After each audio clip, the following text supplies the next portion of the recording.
Class 8 Fundamentals of Geometry.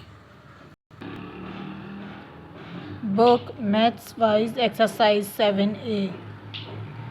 Question number 2 with diagram. Here is also question number 2, part B. Next is question number 3.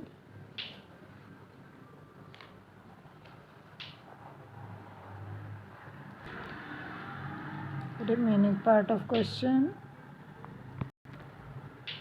So the next question number 4 is using Pythagoras theorem, spelling strong with diagram.